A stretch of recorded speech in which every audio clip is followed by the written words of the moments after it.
నమస్కారం.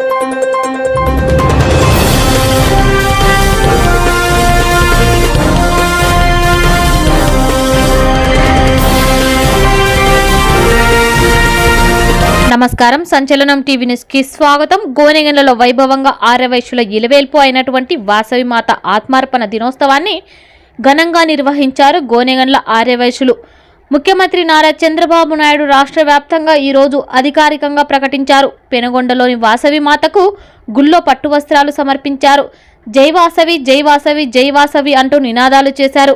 ఈరోజు వాసవి మాత ఆత్మార్పణం ఎందుకు చేశారంటే 10-12వ శతాబ్దంలో పెనుగొండ రాజు కుసుమశ్రేష్ఠి కుసుమాంబ దంపతుల కుమార్తె వాసవి కన్యకా పరమేశ్వరి రాజమండ్రిని పరిపాలించే విష్ణువర్ధన రాజు మాతని పెళ్లి చేసుకోవాలని భావించి ఆమె తల్లిదండ్రులను కోరాడు. అయితే వైశ్య కుటుంబంలో జన్మించిన వాసవికి క్షత్రియ కులానికి చెందిన రాజుతో వివాహాన్ని నిరాకరించాడు.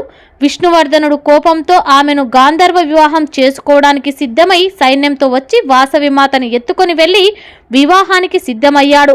ఈ విషయం తెలుసుకున్న వాసవి తండ్రితో అంబికా వంశమైన నేను మానవులను తాను వివాహం చేసుకోలేనని, అందుకే జ్యోతిష్యులు నాకు కన్యక అనే పేరు పెట్టారని, అగ్ని ప్రవేశం చేయడానికి నాకు అభ్యంతరం లేదని తండ్రితో చెప్పి పరమేశ్వరి రూపంలో దర్శనమిచ్చి భవిష్యత్తులో జరగబోయే దృశ్యాలను చూపించింది. తన వల్ల హింస జరగకూడదని, శాంతిని కాపాడాలని అమ్మ గోత్రికులు ఆత్మార్పణం చేసుకున్నారు. దేవతగా దర్శనమిచ్చిన చోట అమ్మకు 90 అడుగుల విగ్రహాన్ని ప్రతిష్ఠించారు. ఆర్యవైశ్యులంటే సమాజంలో చులకన భావన ఉండేది. వాళ్లకు వ్యాపారం తప్ప వేరే ధ్యాస ఉండేది కాదని అనుకునేవాళ్ళు.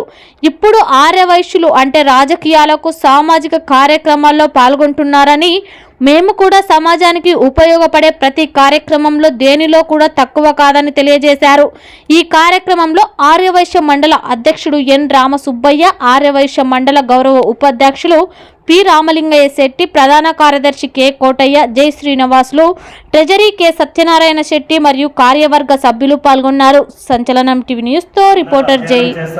గవర్నమెంట్ కూడా ఇండియా కూటమి వచ్చిన తర్వాత ఆర్యవైశ్యులకు కూడా ఒక గౌరవం గౌరవించాలని గవర్నమెంట్కి విన్నవిస్తే ఎన్డీఏ కూటమి వాళ్ళు కూడా అమ్మవారి వాసవి మాత ఆత్మార్పణ దినోత్సవాన్ని శ్రీశైలం, విజయవాడ, తిరుపతి అలాగనే వస్త్రాలు సమర్పించడం జరిగింది.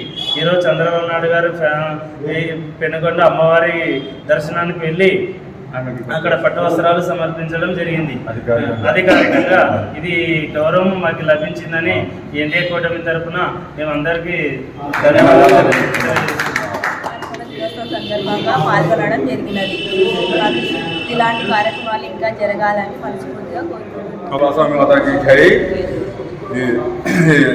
ఆంధ్రప్రదేశ్ రాష్ట్ర వైశ్య కార్పొరేషన్ చైర్మన్గా ఉంది రాకేష్ గారు విన్నవించుకోవడంతో ఆంధ్రప్రదేశ్ ఆర్యవైశ్య సోదరుల తరఫున రాష్ట్రానికి విన్నవించుకోవడంతో రాష్ట్రం సానుకూలంగా స్పందించి ఈ కార్యక్రమం సానుకూలంగా అధికారికంగా ప్రకటించినందుకు మేము ఆర్యవైశ్యులందరము ఎంతో సంతోషంగా భావిస్తున్నాము.